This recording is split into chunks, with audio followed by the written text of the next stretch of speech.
Hey everyone, today we're going to be doing some flushing work.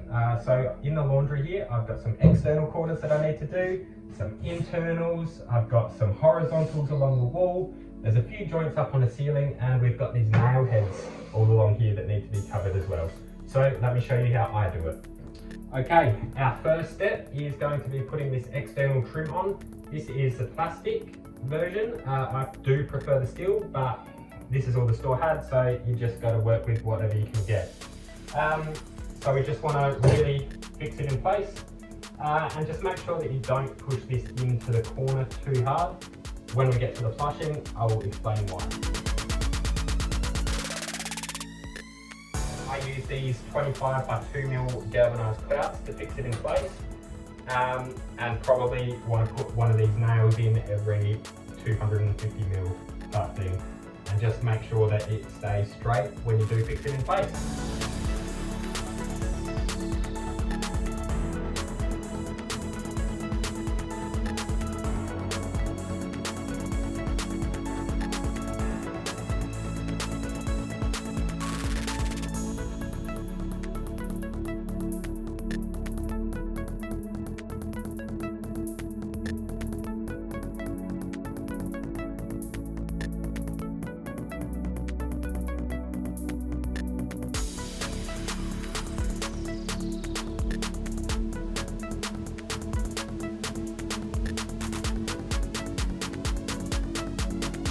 Okay, let's talk about our product first.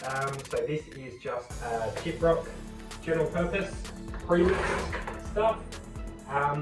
Let me make this really easy for you guys. There are a lot of plaster products on the market. In my experience, just go with its full purpose. The general purpose, just stick with that and make it nice and easy for you. You can get so many. It does get really confusing. I have found that the all-purpose or a general purpose, you can use it for anything and everything, and you'll just get that top quality finish every time. So don't overcomplicate things and just go with this. So when you open these drums up, if you do buy a pre-mix, you're going to find that it's not actually wet enough. So in this mix, there's a lot of air. So make sure that you do stir this up really well before you do use it. Sometimes you might need to add more water. So let's just mix this up real quick and we'll see the consistency when it's done.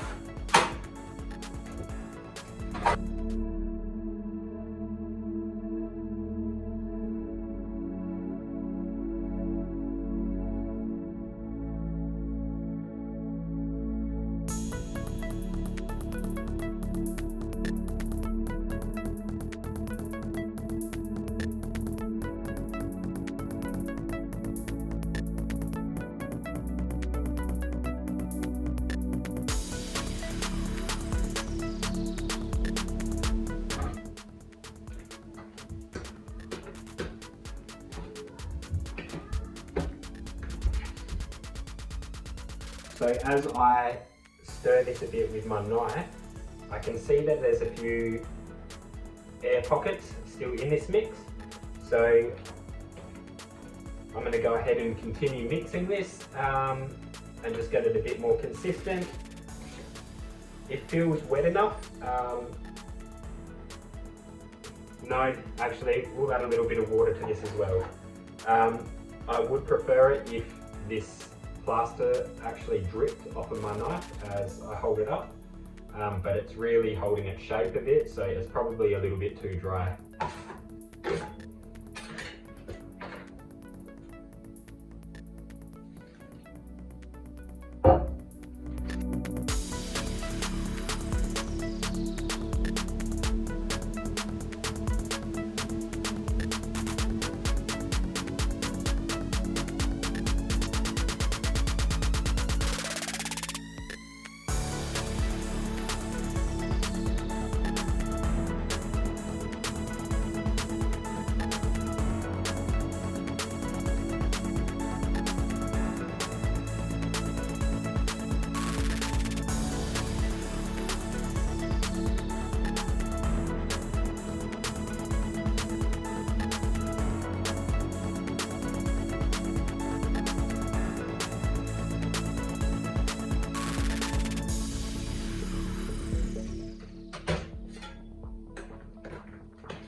Okay, I'm really happy with that. If there are any more air bubbles in it, they're going to get mixed out of it when you're doing the application on the wall. So you really just want to get rid of the worst of it. So yeah, I'm really happy with that. So let's get it on the wall. Okay, now the job's ready to go. We've got our sheeting on the walls, we've got our trim on the corners. Let's talk about the tools we're going to need to flush with. So I have 5 tools here. I've got my hawk, which is used to scoop your plaster out of the bucket, whack it on here, and then you can scrape off and then apply onto the walls. Just makes it a bit easier. I do have a corner application tool. This cost me $2.50 this morning, so I think it's well worth the money. This is just a cheap plastic one. You can get the steel ones, but I actually prefer these plastic ones. I've got a 150mm jointing knife, I've got a 200mm jointing knife, and then I've got my 300mm finishing blade. So if you're just doing a small job at home, you don't need all of these tools. Me, I do a lot of flushing work, so I've kind of built up a bit of a collection over the years. But if you're just doing something small, you don't need this hawk. This is excessive for a small job. This corner tool, you don't really need that. You can do your corners with just a normal blade. And this 200mm knife, I don't use that very often. It's just, I do like the sharp 90-degree corner that it has on it. Really, it's just these tools that you're gonna need to get this job done. So let me show you how I use them. Okay, so I'm going to flush this horizontal joint in the sheets here. This is Villa board, so a cement-based sheeting, opposed to your plasterboard, which is a paper coating over the top of like a gypsum core. Flushing, it's the same principle. Now I'm going to do this with just the 2 tools that I talked about earlier, just to show you how you can do it without spending a ridiculous amount of money on tools you'll use once. So I've got my bucket at my feet, and I'm going to just fill this recessed joint with plaster, and then we're going to come and bed our jointing tape in. So this is fibre fuse. This is different to what you normally see with the paper version of it. So it's actually a fiberglass jointing tape. So that is going to get bedded into our first coat along there. And what that does is, if these sheets were to ever separate, this tape stops there from forming a crack in the middle there. So let's get started with this.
Okay, so I've just pushed the jointing tape into the groove. I'm just going to get a small amount of plaster now and just run it over the top, and really make sure that all of the little gaps inside of this tape get filled with plaster, and that's what's going to hold it in place.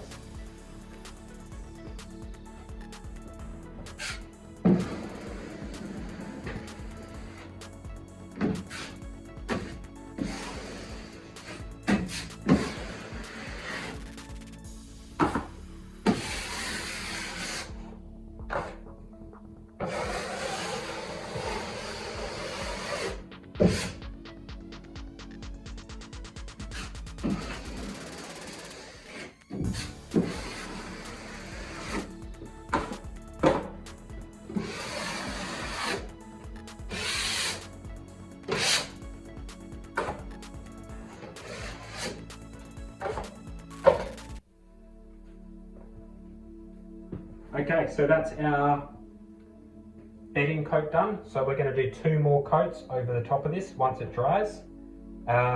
So I will go over it with my next layer. So once it dries, I'm going to give it a light sand, just get over the little bumps. Then I'm going to apply a coat with this topping blade, sand that, and then go over once more once that's dried, and just fill in those minute little scratches and whatnot.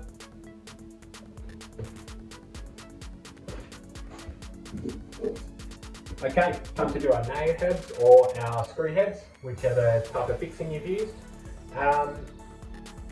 So we pretty much just want to cover over the nail and hide that hole. Don't try and just like plug the hole. Put quite a decent amount of plaster over the top of it, because you can always sand it back and disguise that there's any kind of fixing in that place. So we can do it with 2 layers, just with our 150 knife, and we'll pretty much just cover over a square, about 150 by 150.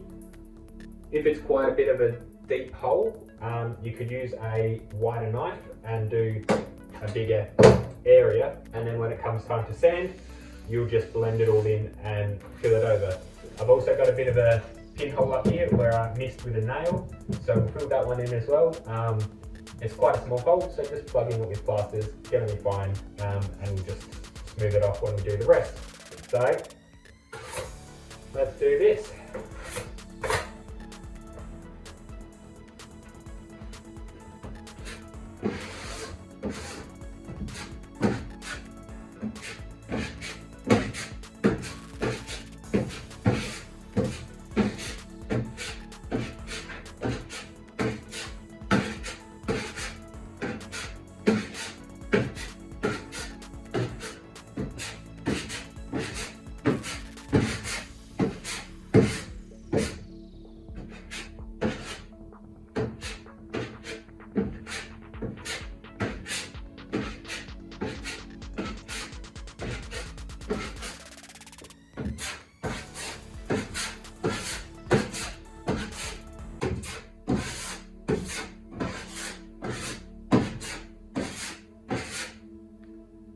Okay, this wool is all done with the first coat. So we can still see a nail head through here. That's okay, we'll finish hiding that with the next coat. Another one there. And then that's our jointing tape bedded in. So we still have these external corners to flush, and then a couple of joints along the back of the laundry bench top. We don't need to do a very good job here. We kind of just need to bed it in, similar to this first coat here. Because we're going to be tiling over the top of it, we just need to join the sheet together, and that's all we need to do. So let me show you how we're going to flush our external corners. Alright, with our external corner trim, you need to make sure that you do this in layers, because there's going to be quite a lot of plaster on this part of the wool. You really need it to dry thoroughly before you apply your next coat, otherwise you'll start getting blisters or little pimples, or maybe even little pits in the plaster when it does dry, because it does shrink as it dries. And if you layer it on too thick, too quickly, it's just going to shrink and crack, and then you'll have to fix that before you can carry on with the job. So I showed you how I just scoop out of the bucket when I did this wool on my right here. This time, because we're going to be applying quite a lot more product, I will use my hawk. It just makes it a bit quicker and easier for me to do that. So let's get started.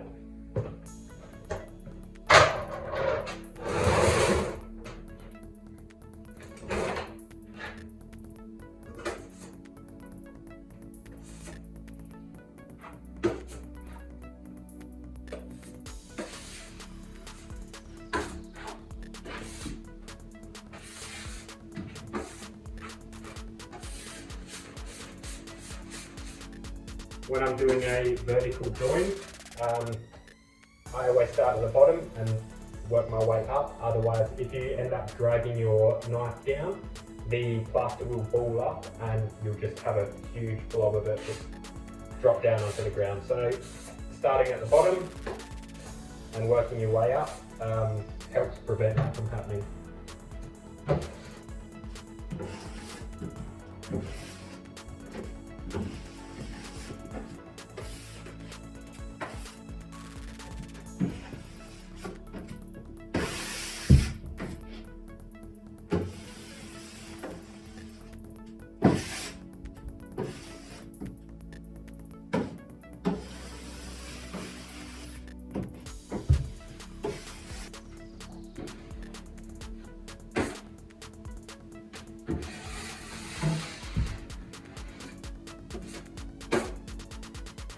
Okay, that's our first coat on the external corner.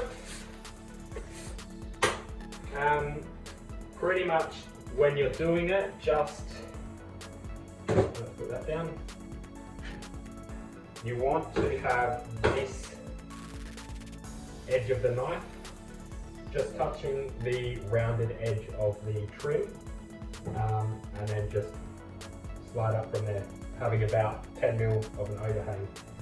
If you come in from the corner, this knife is actually going to push down and you're going to take away too much of your material, and then you'll have to build it back up again and again and again. So just keep that 10 mil overhang and you'll be fine.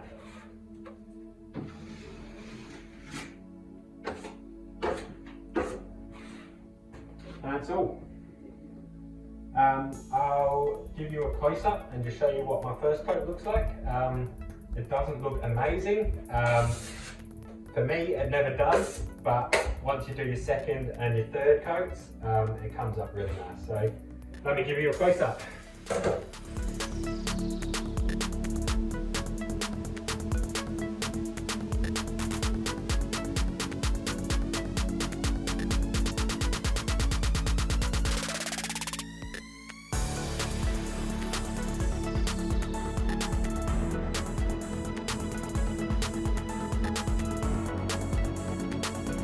This is the paper tape. See how it's got a fold line in the middle there? So we use this when we're doing the corners, not the fibre fuse, the fiberglass stuff. I find on the corner when you're flushing, your knife will break through and cut this really quickly. So I'm just going to give you a demo on this going on a wall, so you can see how that's done as well.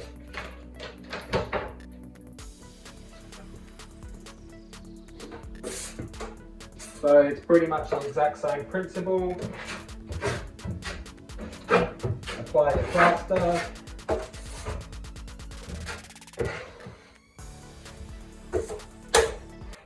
I'm a bit more generous when I use the paper, just because I really want to make sure that that plaster will push through.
Okay, we're going to do an internal corner now, so we're going to use the paper tape. So I'm just going to get a section, instead of doing it from the top to the bottom, I'm just going to do a little section here so that you can see. So I showed you before that it has a fold line in this paper. So I'm just going to go ahead and fold this. Okay, and that's it. So that's ready to get put on. Now I'm just going to apply quite a generous amount of plaster into this corner. When it comes to corners, I find you can never put too much on. You just take it away if you put excess on, and it's not a problem at all. So let's load that up.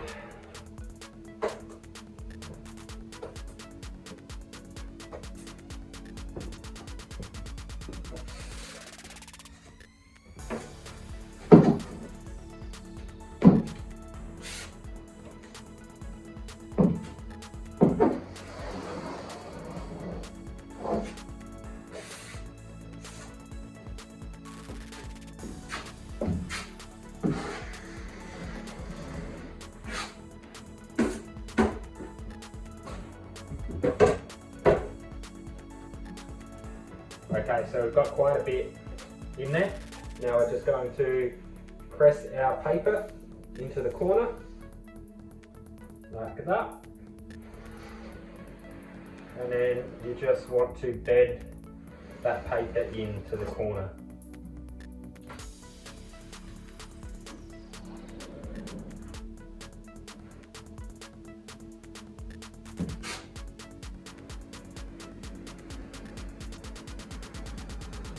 So I'm putting quite a bit of pressure onto this, just because I'm trying to squish out all the excess plaster that is behind that tape.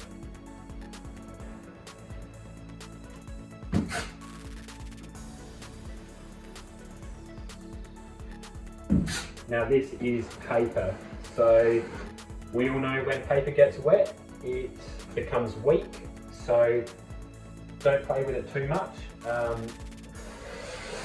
Just get that excess plaster out with as few passes as you can, and then just leave it. If it's not great, if you're not happy with it, it's probably best to just leave it and then do a repair later on, opposed to tearing the whole thing off and starting again, and then you coming across another imperfection, and then going again and again and again. Just if there is a slight little bubble or something somewhere, just leave it. Just deal with it later. You may need to, once it dries, cut that section of paper out, and then put another layer over the top. It's not the end of the world, so it's not. I personally don't think it's worth starting all over again if that happens. So I'm going to go ahead and finish this corner, and I'll move the camera back so that you can see from top to bottom.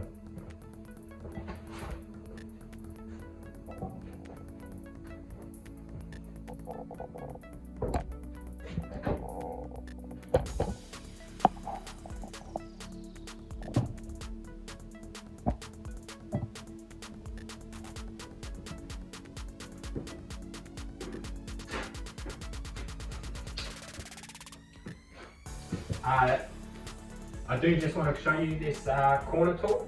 I generally use this on the second or third coat. I find it just leaves a really uniform line right down in the corner because of the shape that this is made. It's quite simple to use. Just hold it into the corner so that both the edges are touching the proper walls. And then just slide it down. I'm not going to show you this because obviously I've got this trim in the way, and it's kind of making this corner a bit unique. So it's not really going to demonstrate how it works properly, so I'll leave that for another time.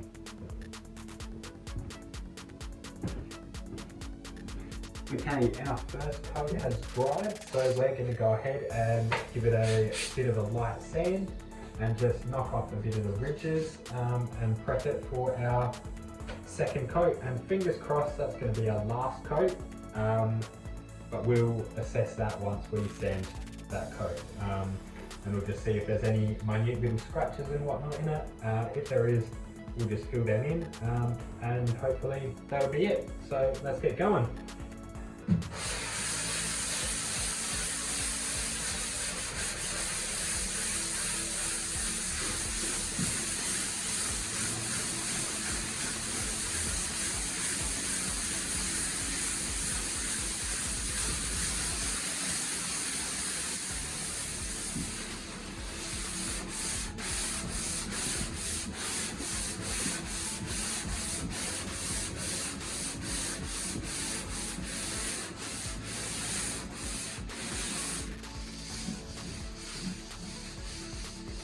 Okay, we're up to our second coat. For this layer, I'm going to use my 300 blade, and I'm just going to put a nice wide layer along here, the same width as this blade, and we just want to build it up so that once it's dried, we'll be able to sand it back and disguise that there's even a joint here. So I'm not going to use my hawk with this layer. I'm just going to show you how I do it with these two tools straight out of the bucket. So let's do it.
So this is all we need to have done.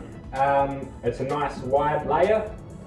You can faintly see the first coat through this layer, but that's okay. It's a different color to the sheet, so you're gonna notice that.